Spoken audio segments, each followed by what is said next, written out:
ஒழுக்கம். ஒழுக்கம்னா என்ன? அது மத்தவங்களை விட நம்மளை எப்படி வெற்றிக்கு பக்கத்துல கொண்டு போகுது பார்க்கலாம் வாங்க. ஒழுக்கம்ங்கிறது ஒரு சுவரோட அஸ்திவாரம் மாதிரி. ஒரு வீடு உறுதியா நிக்கணும்னா அஸ்திவாரம் ஸ்ட்ராங்கா இருக்கணும்ல. அதே மாதிரி நம்ம வாழ்க்கை நல்லா இருக்கணும்னா ஒழுக்கம் ரொம்ப முக்கியம். இது சும்மா ஏதோ ஒரு ரூல்ஸ் இல்ல, நம்மள நாமளே செதுக்கிக்கிற ஒரு ப்ராசஸ். ஒழுக்கம்னு சொல்றது ஒரு குறிப்பிட்ட விஷயத்துல மட்டும் இல்ல, நம்ம வாழ்க்கையோட எல்லா இடத்துலயும் அது ஒரு முக்கியமான பங்காற்றும். சில உதாரணங்களை பார்க்கலாம். காலையில சீக்கிரம் எழுந்திருப்பது, இது ஒரு சின்ன ஒழுக்கம் மாதிரி தெரியலாம். ஆனா தினமும் காலையில சீக்கிரம் எழுந்திருச்சு நம்ம வேலைகளை திட்டமிட்டு செய்யும் போது அன்னைக்கு நாள் முழுக்க ஒரு நிம்மதியும் திருப்தியும் கிடைக்கும். மத்தவங்களை விட நாம ஒரு படி முன்னாடி இருக்கிற மாதிரி இருக்கும். வேலையில அர்ப்பணிப்பு. நீங்க ஒரு மாணவனா இருந்தாலும் சரி, வேலைக்கு போறவரா இருந்தாலும் சரி, ஒழுக்கமா உங்க வேலையை செஞ்சா வெற்றி நிச்சயம். சரியான நேரத்துக்கு வேலைக்கு போறது, கொடுத்த வேலையை கவனமா நேர்மையா முடிக்கிறது, கத்துக்க ஆர்வம் காட்டுறது, இதெல்லாம் ஒழுக்கத்தோட ஒரு பகுதி. இது உங்களை ஒரு நம்பகமான ஆளா, பொறுப்பான ஆளா காட்டும். பணத்தை திட்டமிட்டு செலவு பண்றது, பண விஷயத்திலையும் ஒழுக்கம் ரொம்ப முக்கியம். வரவுக்கு ஏத்த செலவு, சேமிப்பு, தேவையில்லாத செலவுகளை தவிர்க்கிறது, இதெல்லாம் நம்ம பொருளாதார நிலையை மேம்படுத்தும். எதிர்காலத்துல எந்த பயமும் இல்லாம நிம்மதியா வாழலாம். உடற்பயிற்சி மற்றும் ஆரோக்கியம். நம்ம உடம்பை ஆரோக்கியமா வச்சுக்கிறதும் ஒழுக்கம்தான். தினமும் உடற்பயிற்சி செய்யறது, சத்தான உணவுகளை சாப்பிடுறது, சரியான நேரத்துக்கு தூங்குறது, இதெல்லாமே நம்ம உடம்பையும் மனசையும் புத்துணர்ச்சியோட வச்சுக்கும். உறவுகள்ல ஒழுக்கம். மத்தவங்க கிட்ட பேசுறது, பழகுறதுலயும் ஒழுக்கம் தேவை. ஒருத்தரை மதிச்சு பேசுறது, நேர்மையா நடந்துக்கிறது, கொடுத்த வாக்க காப்பாத்துறது, மத்தவங்க உணர்வுகளுக்கு மதிப்பு கொடுக்கறது, இதெல்லாம் உறவுகளை பலப்படுத்தும். ஒழுக்கம் நம்ம எங்கு கொண்டு செல்லும்? ஒழுக்கம்ங்கிறது ஒரு பாதை மாதிரி. அந்த பாதையில தொடர்ந்து நடந்தா நம்ம கனவுகளை அடைய முடியும். அது நம்மளை எங்கெல்லாம் கொண்டு போகும்னு பார்க்கலாம். வெற்றி மற்றும் சாதனைகள். ஒழுக்கமா செயல்படும் போது நம்ம இலக்குகளை அடையிறது ரொம்ப சுலபமா இருக்கும். உதாரணத்துக்கு, ஒரு ஒலிம்பிக் வீரர் தினமும் பல மணி நேரம் பயிற்சி செய்வார். அதுக்கு ஒழுக்கம் ரொம்ப முக்கியம். அந்த ஒழுக்கம் தான் அவரை ஒலிம்பிக் பதக்கத்தை வெல்ல வைக்கும். நம்பிக்கை மற்றும் சுயமரியாதை. ஒழுக்கமா செயல்படும் போது என்னால முடியும் என்ற நம்பிக்கை நமக்குள்ள வரும். நம்மளை நாமளே மதிச்சுக்குவோம். ஏன்னா நம்மளை நாமளே கட்டுப்படுத்தி சரியான பாதையில போறோம்ன்ற திருப்தி கிடைக்கும். மன அமைதி.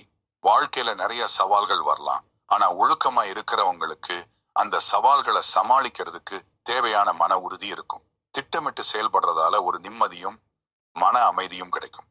சிறந்த எதிர்காலம். ஒழுக்கம் ஒரு நல்ல எதிர்காலத்துக்கு வழிவகுக்கும்.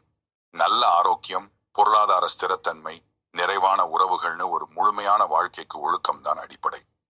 மற்றவங்களுக்கு முன்மாதிரி. ஒழுக்கமா வாழும் ஒருவரை பார்த்து மற்றவங்களும் இன்ஸ்பயர் ஆவாங்க. நீங்க உங்க நண்பர்கள், குடும்பத்தினர், சக ஊழியர்களுக்கு ஒரு நல்ல உதாரணமா இருப்பீங்க. ஆக ஒழுக்கம்ன்றது ஒரு மந்திரக்கோள் மாதிரி. அது நம்மள ஒரு சாதாரண மனுஷங்கள்ல இருந்து ஒரு சிறந்த மனுஷங்களா மாத்தும். கஷ்டமா இருக்கலாம், ஆனா அதுக்கு கிடைக்கிற பலன் ரொம்பவே பெருசு. சின்ன சின்ன விஷயங்கள்ல இருந்து ஒழுக்கத்தை கடைபிடிக்க ஆரம்பிச்சா கண்டிப்பா நம்ம வாழ்க்கை பிரகாசமா இருக்கும். வாழ்க்கை பயணத்தில் உத்வேகம். உங்கள் வெற்றி உங்கள் கையில். நம்ம வாழ்க்கை ஒரு நெடிய பயணம். இந்த பயணத்துல ஏற்ற தாழ்வுகள் வரலாம். சில நேரம் சோர்வு, சில நேரம் தடுமாற்றம். ஆனா ஒண்ணு மட்டும் உண்மை, உங்களுடைய சக்தி அபாரமானது. உங்களுடைய கனவுகள் அடைய முடியாதவை அல்ல. ஒன்றாவது கனவுகளை துரத்துங்கள், தயங்காதீர்கள்.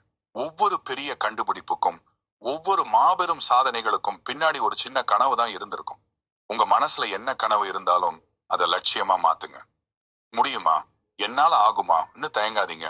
நம்பிக்கைன்றது நீங்க போட்டு வைக்கிற முதல் படி. முழு படிக்கட்டையும் பார்க்க வேண்டியதில்லை. உங்க கனவை நோக்கி ஒரு சின்ன அடியை எடுத்து வைங்க, பாதை தானா தெரியும். இரண்டாவது, தோல்விகள் படிக்கட்டுகளே, தடைகள் அல்ல. தோல்வின்னு ஒண்ணு கிடையாது.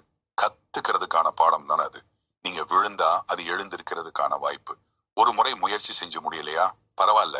தவறுகளை திருத்திக்கிட்டு புது உத்வேகத்தோட அடுத்த முறை முயற்சி பண்ணுங்க.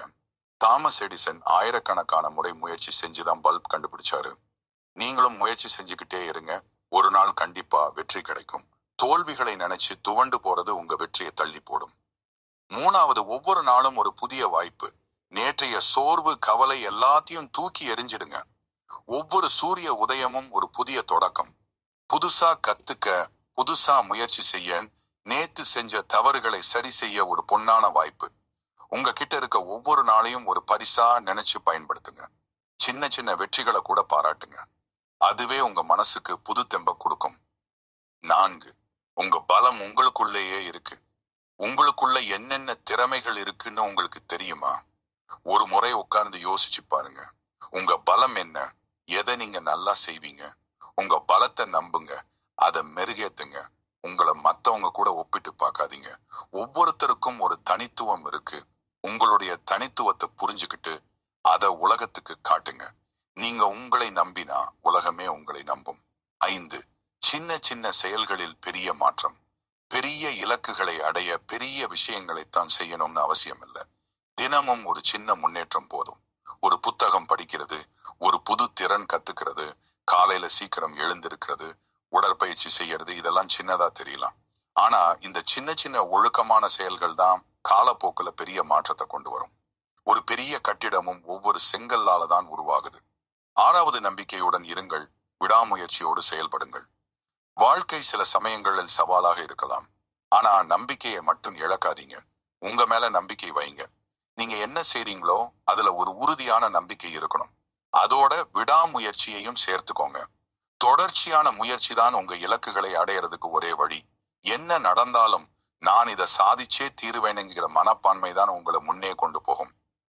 நினைச்சு பாருங்க, நீங்க ஒரு மலையேற்ற வீரர் மாதிரி சிகரத்தை அடையறதுக்கு ஒவ்வொரு படியா ஏறணும். பாதை கரடு முரடா இருக்கலாம். ஆனா உச்சியில இருந்து பார்க்கும் போது கிடைக்கிற சந்தோஷம் இருக்கே, அதுக்கு ஈடே இல்ல. உங்களுடைய வாழ்க்கை உச்சியில காத்திருக்கு. உங்க கனவுகளை நோக்கி தைரியமா போங்க. நீங்க நினைக்கிறத விட நீங்க வலிமையானவங்க.